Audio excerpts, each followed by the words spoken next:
Friends, 9वीं class की 36 book से आज मैं वाक कविता पढ़ाऊंगी। वाक कश्मीरी शैली है जो ललित ने लिखा है।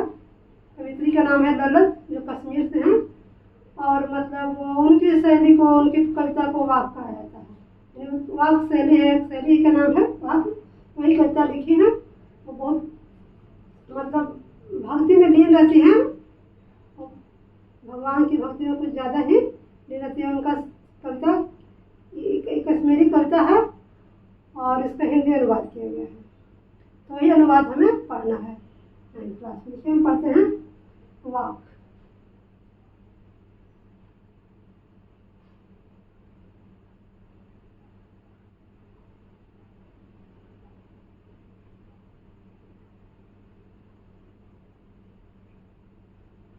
नाम है इनका कवित्री का। देखिए, ये बुढ़ापे की वर्णन कर रही है कवित्री। अंतिम अवस्था में आ गई हैं, चौथी अवस्था में, और ये अपने बुढ़ापे की वर्णन करे। वही कविता में देखिए मैं पढ़ा रही हूँ।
देखिए क्या कहते हैं ललन।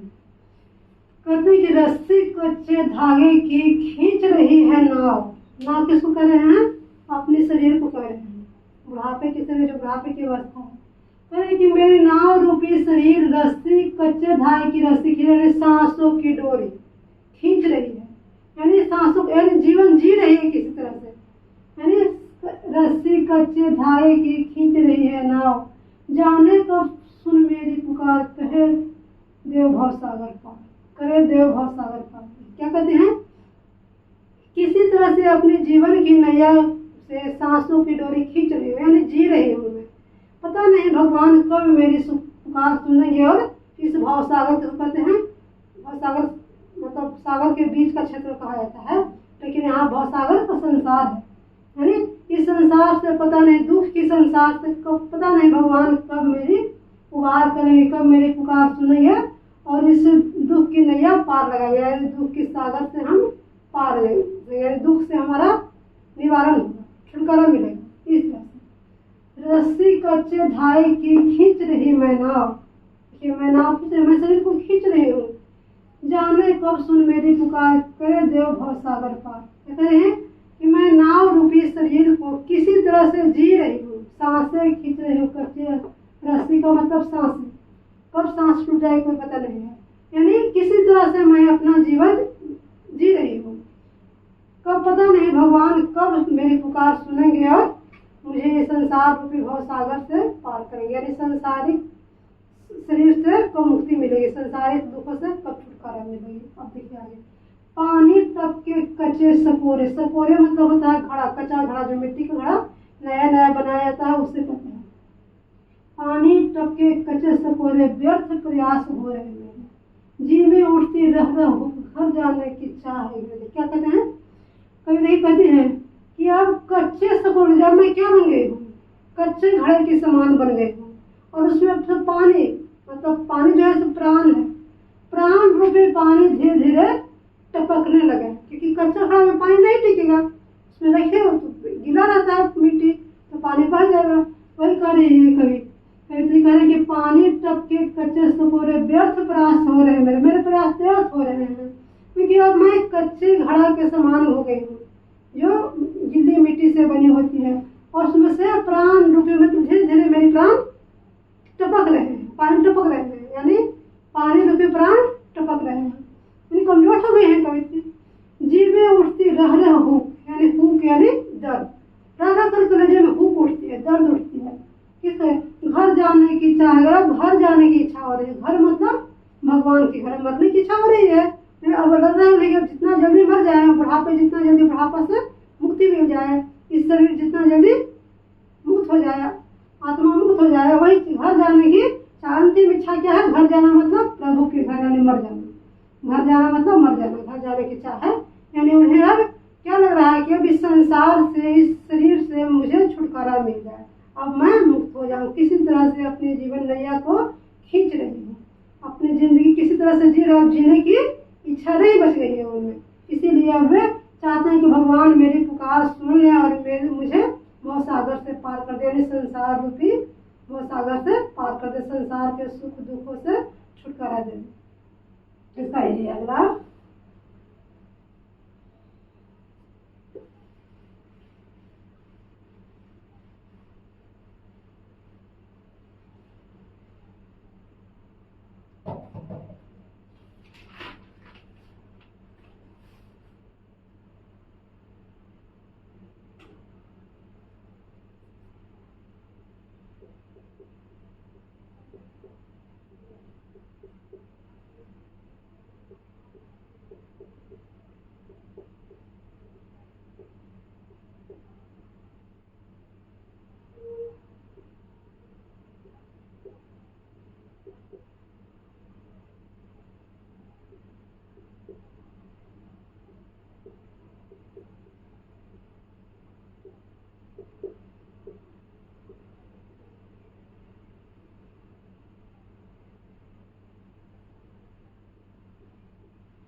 देखिए इसमें कवित्री क्या करेंगे, देखिए इसमें कहते हैं खा खा कर कुछ पाएगा नहीं। क्या कहते हैं खाना, मतलब भगवान यदि हमको दिए हैं सब कुछ भोग विलास के वस्तु, तो अगर मैं खा कर यानी मैं भोग करती हूँ तो भी कुछ कर नहीं पाऊंगी, तो भी कुछ नहीं कर पाऊंगी, और ना खा कर बनेगा अहंकार, अगर ना भी खाऊं तो भी अहंकारी कर रहा हूँ। कैसे, देखिए मान लीजिए आपके पास सारी सुविधाएं हैं, सब कुछ भोग विलास से, अच्छे वस्त्र हैं, अच्छे मकान हैं, अच्छे कपड़े हैं, वो ढेर सारे पैसे हैं, अगर उसको आप नहीं यूज करते हैं, सादा जीवन जीते हैं उसके बावजूद भी, तब लोग क्या कहेंगे, हट इसके पास इतना पैसा है लेकिन फिर भी ऐसा था, वो उसमें भी अहंकार है, उसमें भी दोष है।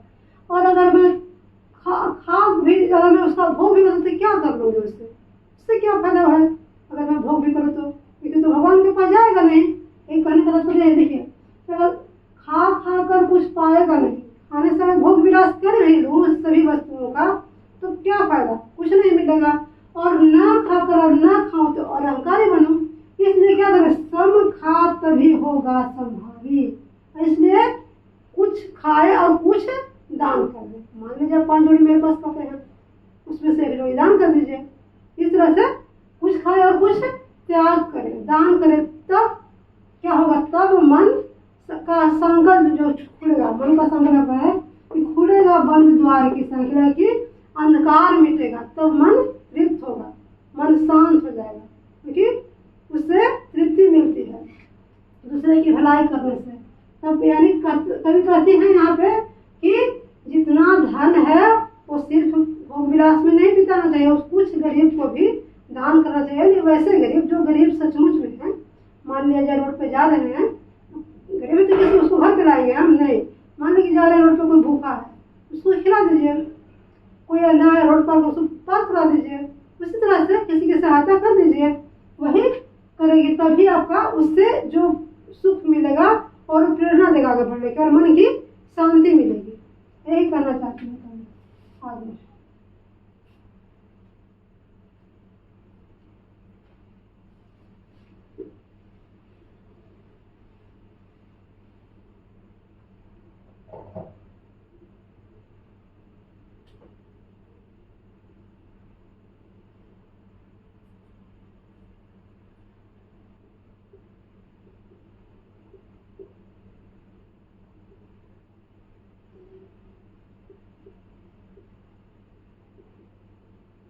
सीधी राह से गए सीधी राह।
अब क्या कहते हैं, अब देखिए क्या कहते हैं कवि, कहते हैं कि आई सीधी राह से गई न सीधी राह। कहने का मतलब क्या हुआ कि मैं जिस राह से जिस सीधेपन से जन्म ली थी उस सीधेपन को नहीं अपनाई, यानी कोई अच्छा कर्म नहीं किया मैंने।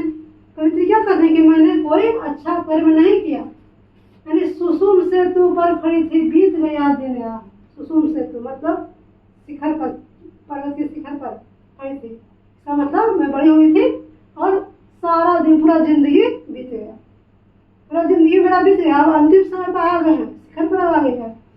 जेब टटोली कोई न पाया, अपने आप को जब खंगाल ला जेब टटोलती है वो तो कुछ नहीं मिला, कुछ पैसा नहीं मिला, पैसा नहीं, कर्म नहीं कुछ मिला, वो अच्छे कर्म कुछ नहीं की थी, यानी अच्छा कार्य कुछ नहीं कर पाए जीवन भर। वही बोल रही है कि जेब टटोली कोई न पाए, मांझी को दूं क्या उतराई। मांझी कौन है, नाव जो चलाता है, नावी।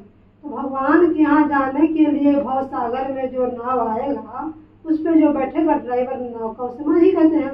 उस नाव पर जब पार हो जाएगा इस पार से उस पार, उस समय कुछ उसको चाहिए देने के लिए, तो क्या पैसा लेगा, भगवान पैसा लेंगे नहीं ना। तो वहाँ पे भगवान की तरफ में कर्म चाहिए, तो अच्छे कर्म किए ही नहीं। अपने आप को जब इतनी खंगालती है तो कहते कि मैंने पूरा जिंदगी वही बिता दिया और कोई अच्छा कार्य नहीं किया, अब भगवान को मैं क्या दूँ? भगवान जब हमें पार लगाएंगे तो मैं क्या दूँ उन्हें उतराई में? यानी भगवान को उनको जो काम किए उनके बदले में मैं क्या दूँ? मेरे पास कोई कर्म ही नहीं है। इसलिए कवित्री यही करती है यहाँ पे। आप लोगों को समझ में आ रहा होगा? चलिए आगे।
देखिए अब यहाँ पे क्या कहते हैं कवित्री कहते हैं कि थल थल में बसता है, यानी कण कण में प्रभु का वास है। यहाँ के कण कण में प्रभु का वास है। भेद न कर क्या हिंदू मुसलमान, इसलिए हमें जाति पाति हिंदू मुसलमान में भेद नहीं करना चाहिए। यानी यहाँ के कण कण में, हर जीव में, हर व्यक्ति में, हर प्राणी में यहाँ पे आत्मा का, परमात्मा का वास है, शिव का वास है, यानी भगवान का वास है। सभी है तो ज्ञानी है तो स्वयं को जान, यही है साहिब से। साहिब का मतलब ईश्वर, यानी अगर तू ज्ञानी है तो स्वयं को जानो, अपने आप को संभालो, अपनी बुराई पहले खत्म करो। अगर जब हम ज्ञानी है तो पहले अपनी बुराई खत्म करेंगे। क्यों हिंदू मुसलमान जाति पाति क्यों झगड़ा करेंगे? बिना मतलब के झगड़ा क्यों करेंगे? जाति पाति कुछ पता ही नहीं है। यानी क्या कहते हैं कवित्री? कवित्री कहते हैं कि यहाँ कण कण में प्रभु का वास है, इसलिए हमें हिंदू मुसलमान नहीं करना चाहिए, जात पात भेदभाव नहीं करना चाहिए। क्योंकि ज्ञानी है तो सब, अगर ज्ञानी इतना ही जब ज्ञान है, इतना ही जब जानते हैं आप, हिंदू मुसलमान जो करते हैं वो, तो आप क्यों नहीं अपने आप को खंगालते हैं? अपनी बुराई को क्यों नहीं जान लेते हैं? अपनी बुराई को मिटाइए पहले। और यही है साहिब से पहले असली यही है, और तब ही भगवान की ही पहचान है, असली इंसान की ही पहचान। साहिब से मतलब भगवान, यानी ज्ञानी है तो स्वयं को जाने, यही है साहिब को पहचान, यही है भगवान की पहचान। क्या पहचान है? कि अपनी बुराई को देखें सबसे पहले। संत लोग वही करते हैं, अपनी बुराई को देखते हैं। तो कवित्री कहना चाहते हैं कि हमें जात पात नहीं करना चाहिए। आप लोग को समझ में आ रहा होगा। और वीडियो अच्छा लग रहा है तो लाइक और सब्सक्राइब करें।